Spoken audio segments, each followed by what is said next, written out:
is Christ's own possession.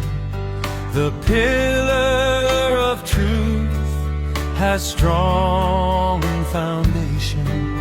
It's thriving to reach the world with the word. It's striving to preach the Lord's saving chord. The Church of Christ, His blood-bought bride prized, is the ground, the pillar of truth.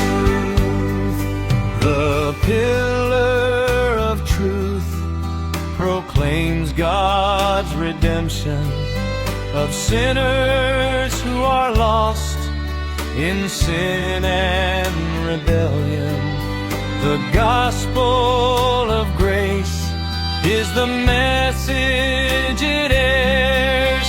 The crowd witnessed race is the fight that it cares. And all the redeemed in one spirit teem in Christ's church, the pillar of truth.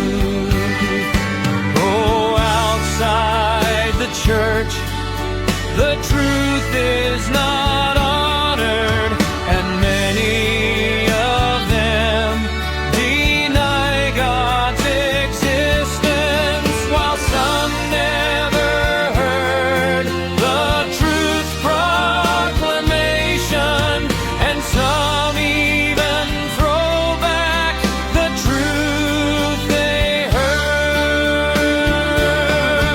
In spite of all of this, the church keeps on wearing the truth round its waist, the truth that's worth living. It faithfully shouts salvation by grace, and never it doubts God's loving